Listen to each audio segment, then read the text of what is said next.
Well, the first step, of course, is upon graduation, is deciding what course of action in architecture you want to follow. Now, let us assume that students graduating from architecture want to become an architect. Then the first step, of course, is to apprentice yourself with an architectural practice that is reliable in the sense that you will be able to learn a multitude of trades that you normally do not learn in school. One has to realize that studying architecture for 5 years in university does not necessarily encompass the learned knowledge that one should learn about architecture in practice or in real life.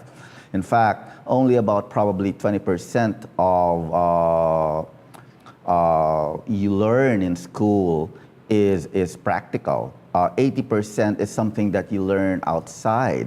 So there is, of course, a need for one to experience more in the real world, especially, as opposed to the academic side of the practice. So the first thing that one has to do is find a suitable employer or a suitable office that will engage you to become what we call an apprentice. Now, as an apprentice, what you do basically is you literally get yourself dirty in terms of all the things that one needs to do in a practice. So they usually use you and to a certain extent abuse you for the period of time that you're working for them. Now, what do I mean use and abuse? It is basically utilizing you for all your worth because you are the new one in the office, and as such you are, or you pretend to be eager to want to learn a lot of things. Now, in the Philippines setting, this apprenticeship should take 2 years or a certain equivalent number of hours, after which you are allowed to take the board exam. The board exam, of course, is an examination that will test your general knowledge of architecture and your ability to be able to become a licensed practitioner of this particular course or this particular field. Now, after you have successfully, hopefully after the first take of your board exam, that's 2 years after you have graduated, then you could now embark on your life quest to become an architect. A lot of people usually do this by, again, having themselves employed. This time around, they have this extra merit of having a license, and as such, they are now, shall we say, more prepared and more professional, and therefore they command a higher salary from, say, an employer. The others, on the other hand, use this opportunity to set out on their own and to build their own practice. Now that because they are licensed, they are, of course, capable now of running and starting their own little practice or their own little office. For some people, because there is a lot of structural support provided in the form of, say, friends, parents, relatives providing their siblings with a viable project, then this begins now this lifelong quest of establishing oneself. I already mentioned previously that the role or the life of an architect relies heavily on projects that they're able to gather. I know of people who, of course, are very sociable, and as such, they are able to get a lot of projects from, say, friends, relatives, colleagues, acquaintances, alumni, and so forth and so on. And as such, right, immediately after graduation, they may be busy already doing projects, even if they're not yet licensed. Whereas there may be some who have all the academic background and all the academic preparations and the licenses to boot, yet cannot find clients, and they end up becoming an employee to an employer. So it really depends on your own personal background as to, do you have the means to collect clients or to gain clients or not? If not, then at the end of the day, you may end up becoming just simply an employee And if you do have, then it allows you now to be independent or be on your own. Now, other ways of people, other paths that people normally follow is there are as well some people upon graduation enter the build and sell or the contracting nature of architecture. Instead of designing, they actually build. And as such, they are able to, again, establish themselves through the buildings that they're able to build. Now, this, of course, relies and entails a different type of discipline and behavior. The study of architecture here just allows you to translate somebody else's design and be able to transform design solutions into the built form. This requires a different kind of attitude. This requires a different kind of discipline in the sense that you need to now learn how to deal not only with the client, but to deal with your own set of workers who are building this project for you. So a different language has to be established outside of the academic language, a language wherein your carpenter, your mason, your welder will understand. And in reality, of course, this is a different kind of language that is utilized by these types of tradesmen. At the end of the day, of course, whatever field one follows, be it, say, as a contractor or as a designer, as an architect, or if you're doing interior design, then to a great extent, it is something that you should want to do because for you it is a fulfilling job. A fulfilling job that you're able to create, you're able to finish, you're able to see people living the buildings or the designs that you designed. So whatever field you follow, it is something that you should be, shall we say, set in mind that it is something that you want to do. It is not something that is, you may not be successful at a very early stage in your career. It is something that you need to work hard for to build trust and to build relationships with the people that you will be dealing with. So if you, on the other hand, decide to become an employee to a certain extent, the role of an employee follows stages as well. Hopefully you do not get slumped into the lowest level of a corporate tier. And in time, especially through hard work and dedication, you rise up along the corporate ladder. And as such, then become financially stable as long as you're working for that particular company. It lessens your responsibility level simply because you are an employee and you don't have to worry about other things such as, say, paying taxes or balancing the books and ensuring that your office is surviving or looking for projects, because to a certain extent, these are things that are given to you by your employer and for you to be able to come up with solutions. So whatever avenues one chooses, be it an employer, be it an employee, be it a contractor, make sure that it is something that you desire to do and make sure that you're prepared for it. And in anything that one does, one has to be brave to want to try something new. Because only if you try something new, then can you find out if you will be successful in it or not.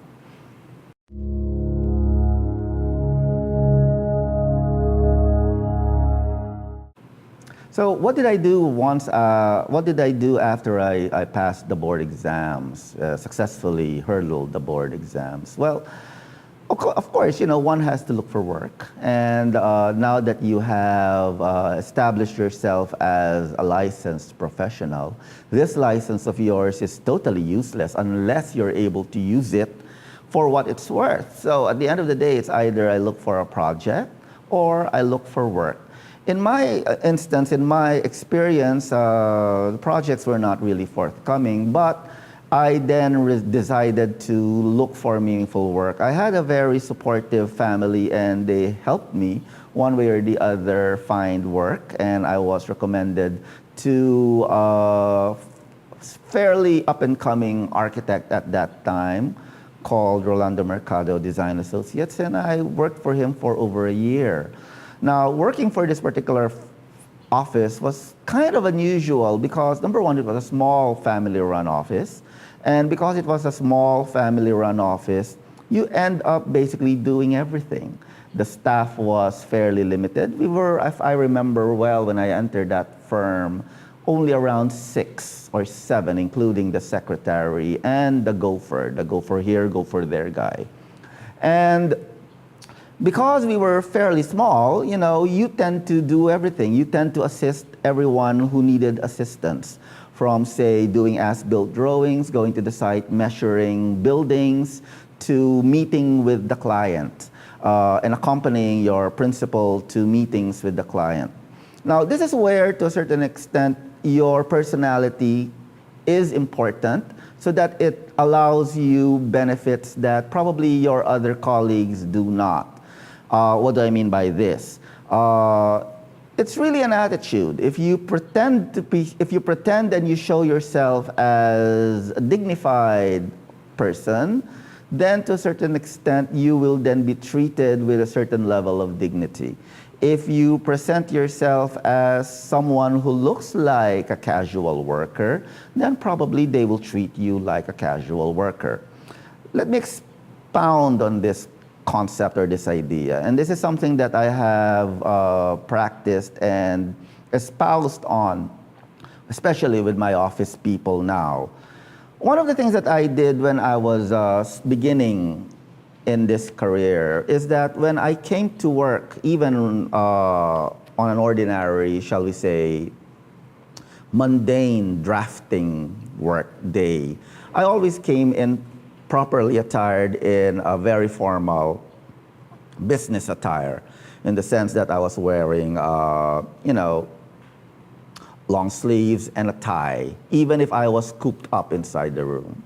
Now, this kind of behavior was noticed by my principal, because one time during an ordinary day, he was called by a client for a meeting.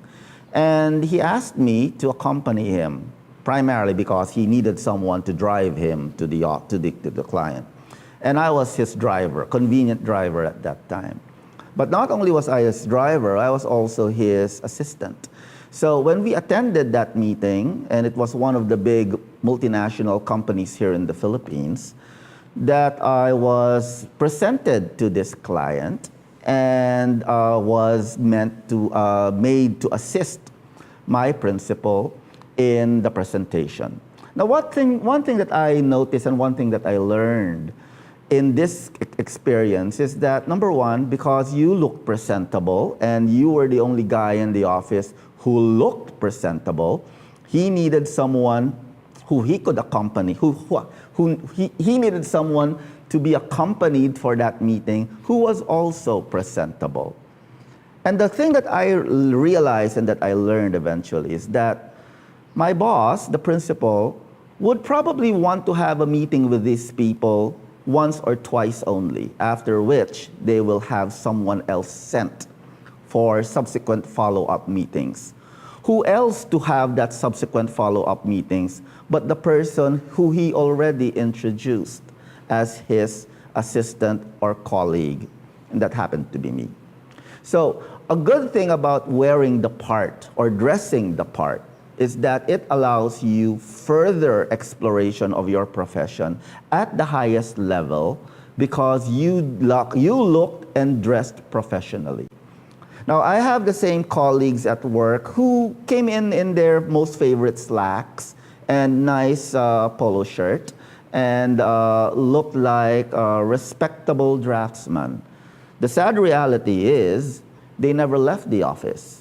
They were always there drafting. They were always there working. They were never having luncheon meetings with the clients. I did, simply because I dressed the part. At the end of the day, I would come back to the office with a deal or with an instruction, and I would just throw that instruction to my colleagues and tell them this is due the following day. And then I'm off to have a dinner meeting with another client. So that's what's an interesting aspect of that early experience that I had in my profession. It's simply because I was introduced to the other side of the business, and that side of the business, which is what? Talking to, mingling with, familiarizing myself with the client, as opposed to knowing and understanding the operations of what is happening inside the office. Remember, working for an office to a certain extent, it means a lot of things. There are a lot of facets in working in an office, from say doing production to doing paperwork to meeting with clients to even mixing coffee for your boss. All of this are crucial in learning the tricks of the trade. In my case, I learned how to deal with clients, to talk with clients. I learned how to drive my boss's car. I learned how to draft. I learned how to design. I learned how to do paperwork. So it is an experience that is, shall we say, profound. It is not one-sided. It is not one-dimensional. And that is what I can advise people to do. That when you work, play the part, play the role. It doesn't matter if you feel, shall we say, overdressed during the work week. One thing for sure is that a client's call can come anytime. And during a client's call, usually your principal will always want to have someone brought in with him, if not only for him to take notes or to carry his bag or to drive his car. But at the end of the day, this is an exposure that you should not leave to pass. This is an exposure that is given to you and that you eventually should take. Because at the end of the day, again, if the boss says, okay, next time you know the client, you talk to the client and you pick up where I left off. This is an opportunity that you should not miss. And that is what I've learned during the early years of my practice in architecture. After I stayed a year and a half with that office, and after I gained all the necessary experiences that I felt I could gain from that office, then I decided to move on. And that opportunity is a different story because I was given that opportunity now to study abroad, to further expand my profession in a different light. And that's a different story to tell.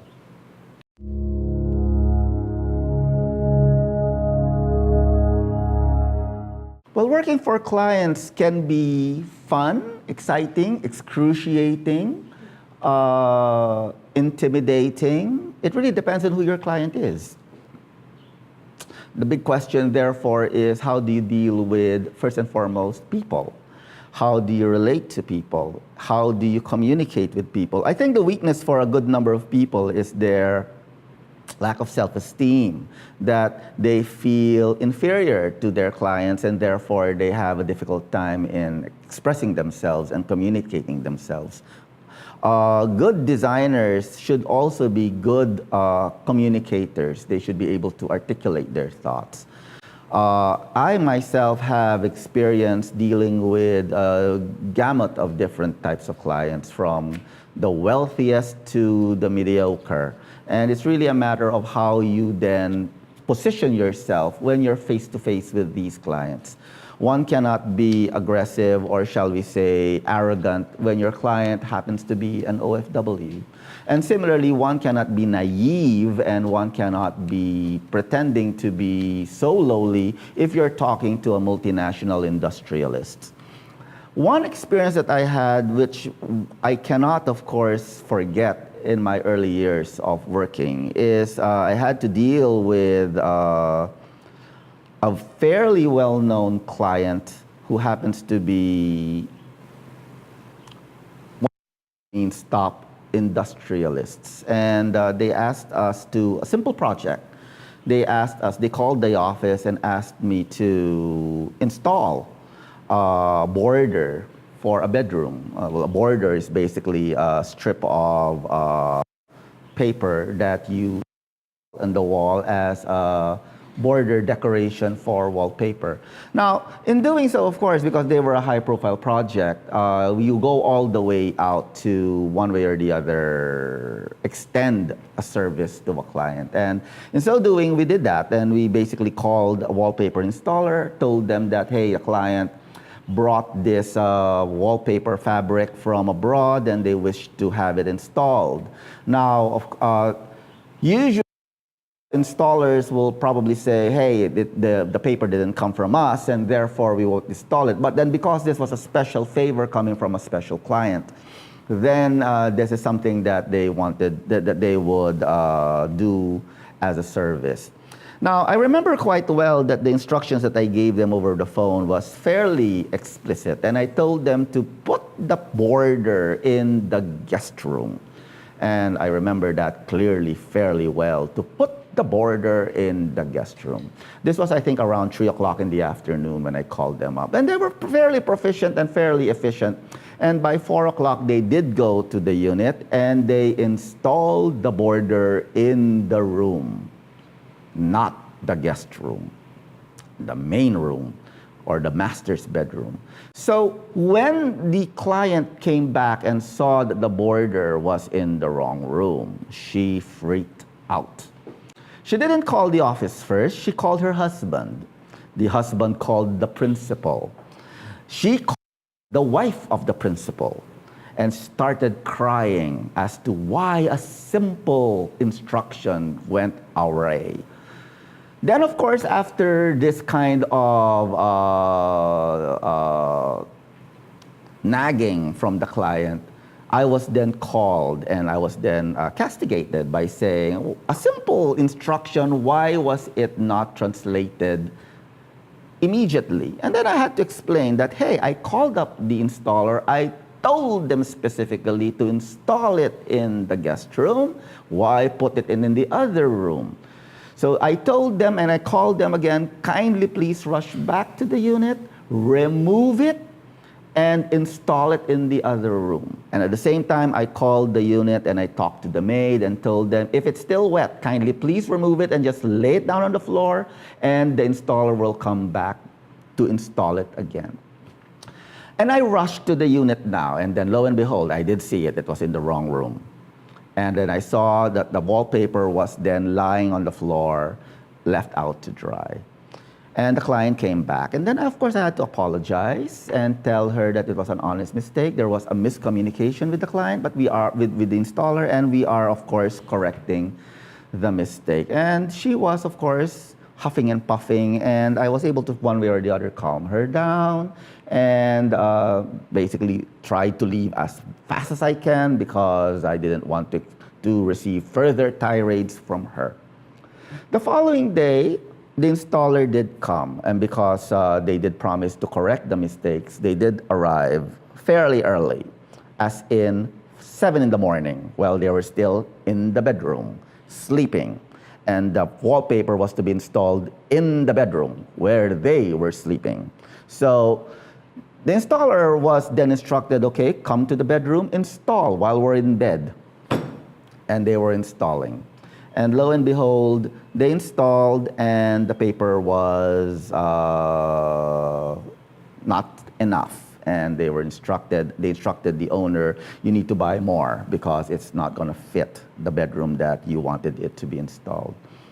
So that was it, they installed. And the couple left that day for business, and the wallpaper was hanging there fairly nicely until the afternoon when it started peeling off. And it just fell to the ground. And here she comes again, going home from shopping. And she saw that the wallpaper just fell to the ground. And she called the office again, huffing and puffing, as to why a simple project could not be made correct. And we had to explain that, hey, you didn't buy the wallpaper from us, therefore it may not necessarily have the same consistency as other wallpapers, and such may result in this particular problem. To a certain extent, what we're saying here is that, okay, we did try our best, we did try to fix the problem, and the following day, this is the 3rd day of this incident, come back again, this time around, I was with the wife of my boss, to sort of like explain and to sort of like say that, hey, we did what we can do and we have solved the problem.